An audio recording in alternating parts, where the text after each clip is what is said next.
Capricorn, let's start immediately with your reading for July 2016. We have here the Empress, Libra, Taurus, Venus, Pisces. We have the Nine of Pentacles, Saturn, Virgo. Virgo, house number 6, which is related many things, but in this case is related with analysis, with breaking down things into the very detail of it. So it's pointing towards a mental attitude, if we can call it like that. And Saturn is kind of rigid, so it's letting us know that there's going to be a little bit of stubbornness from your side during the month of July. Stubbornness, rigidity, a very rigid, narrow-minded way of thinking. We have here the Empress, Libra, Taurus, Venus, Pisces. Pisces, house number 12, isolation, withdrawal. And when we look at here, we have Iku, Chango, Ogun. Ogun, there is a story where he isolates, he withdraw from everything and everyone, and he went to the forest all by himself. Again, house number 12, isolation, withdrawal. Chango was in prison. He went to jail. Well, he was put in jail. And again, jail, isolation, withdrawal, being all by yourself. And then when we put all this together with Virgo Saturn, is letting us know that the targets, what they're emphasizing, heavily emphasizing, is an attitude of stubbornness, a very narrow-minded, rigid way of thinking. Okay? It's letting us know here, the Fool, Page of Swords, Queen of Wands, that there is going to be a propensity, there's going to be a probability that you are going to do it your way or no way, regardless of the consequences. Okay? It is my way and no way. That's technically your attitude during this month.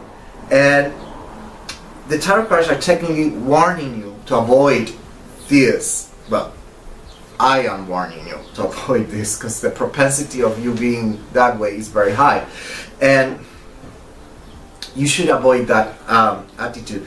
You have been probably listening to advice, well, not listening, you've been hearing people advise, but you don't care. You're going to do it your way or no way.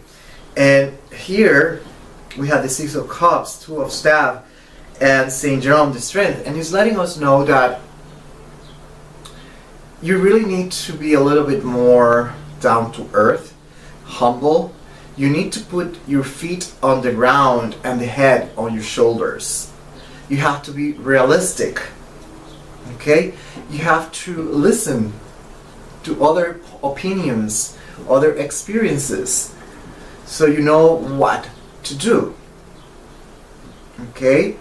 In other words, let's say that you have been diagnosed, I don't know, cancer, diabetes, cardiovascular problems, high cholesterol, whatever it is that you have been diagnosed. This calls for you to do a change in lifestyle. If you don't do the change and you persist in keeping the same lifestyle, you're being stubborn. And they're warning you. This might have consequences. Okay? If you are in a relationship, let's put it like that. I'm giving you an example so you have an idea of what I mean by stubbornness.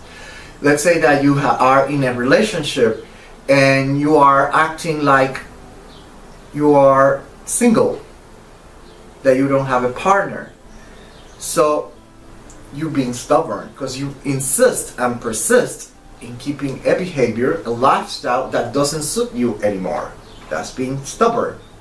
And you have to face the consequences of it. Okay?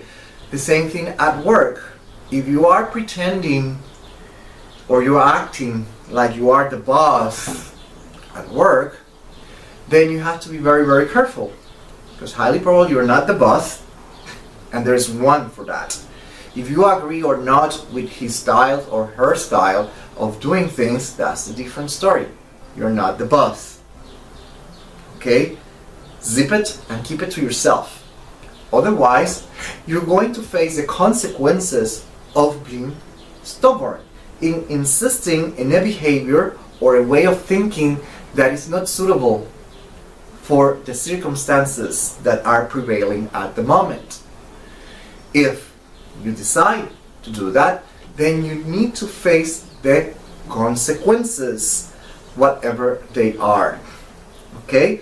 That's all I have for you for July 2016. Until the next one.